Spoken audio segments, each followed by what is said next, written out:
One man managed to steal over $17 million in cash, but walked away without a penny.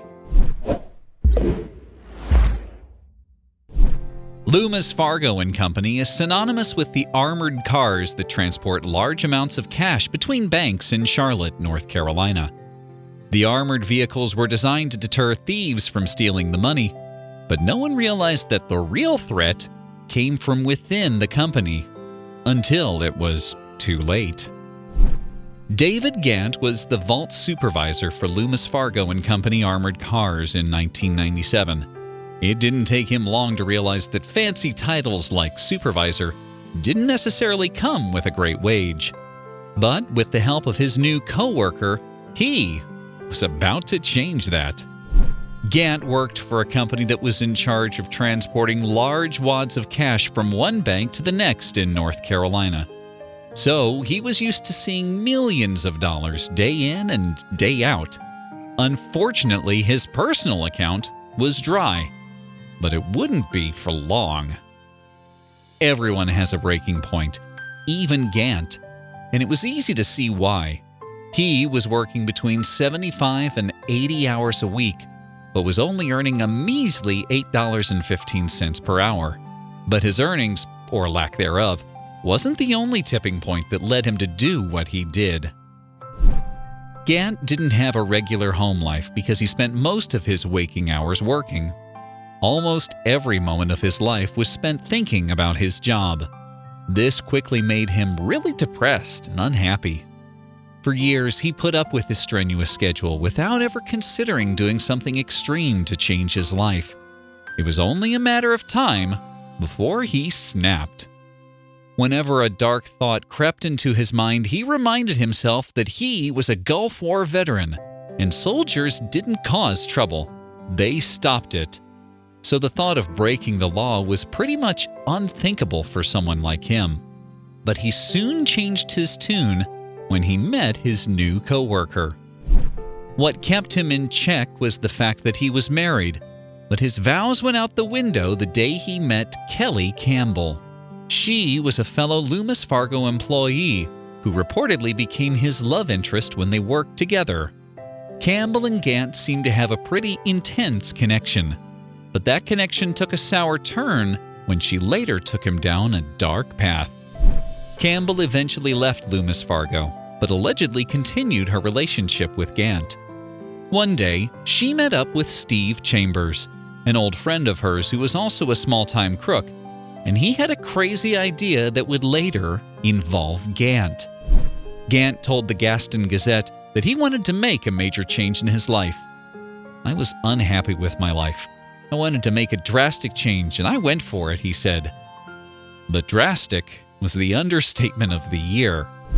As a disgruntled employee, Gant was open to anything, even if it meant turning against the very company that had provided him with steady work for many years. That's when Campbell and Chambers came up with a risky plan and shared it with Gant.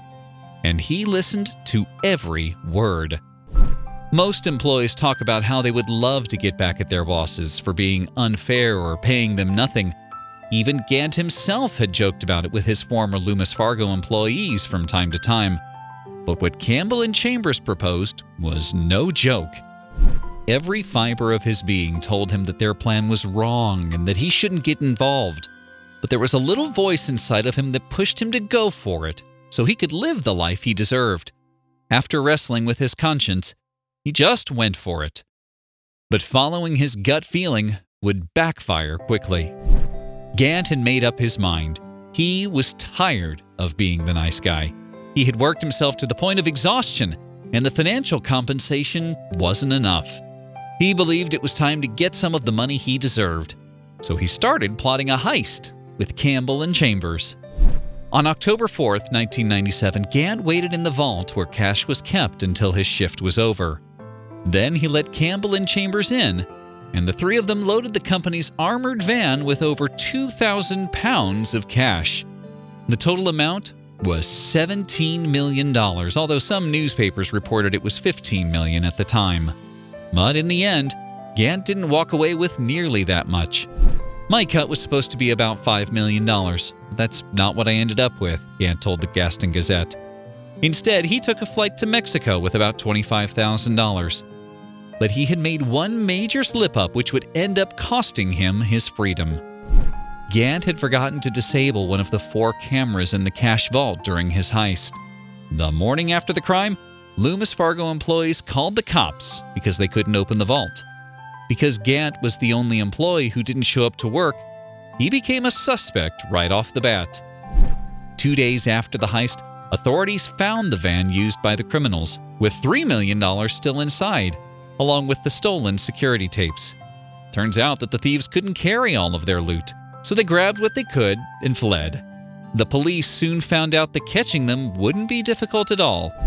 Chambers and his wife, Michelle, moved out of a trailer and into a mansion almost immediately after the heist, which was a dead giveaway that they were involved in something shady. Shortly after their move, Chambers' wife asked her bank teller how much money she could deposit into her account without alerting the feds. And as you can imagine, that was a red flag that caught the police's attention. Michelle's bank teller was suspicious and reported the incident to her boss immediately after realizing that the cash still had Loomis Fargo wrappers on it. Meanwhile, Gant was chillaxing on the beach in Cozumel, Mexico by himself, but he soon blew all his money and had to turn to Chambers for help. Chambers was annoyed when Gant asked him for more money, so he sent a hitman to Mexico to kill Gant. In a bizarre turn of events, the hitman took pity on Gant, and the two became friends. But Gant's new friendship was interrupted by the FBI. In March 1998, the FBI traced a call from Gant's phone, and he was arrested in Mexico. The next day, Chambers, his wife, and their other accomplices were arrested too. But Gant didn't get the worst of it. Gant was sentenced to 7.5 years behind bars, but was released on parole after 5 years. Chambers served 11 years before being released, but authorities had a tough time recovering all of the money from the infamous heist. Almost all of the money from the heist was recovered, except for $2 million. Meanwhile, Gant took a job in construction after his release and tried to get his life back on track. He also became a consultant for the 2016 film Masterminds, which was based on his infamous bank heist. But there was a reason he wasn't paid for his contribution to the film. Since he owed millions to the IRS, he couldn't legally be paid, and because he worked in construction, there was no way he could pay all that money off using his salary alone. But he's not upset. When he thinks of the hitman Chambers sent after him, he's glad he's not lying 6 feet underground. Today, he's grateful to have a new lease on life. I don't think he ever really meant to harm me. He was doing what the rest of us were doing, making bad decisions, Gant told the Gaston Gazette about Chambers. But if you asked him if it was all worth it, he'd still say yes, despite the outcome. So friends, it's just a simple story that really makes you think. I hope you enjoyed it. Well, that's it for today. Rate this video and share it with your friends, and we'll see you next time.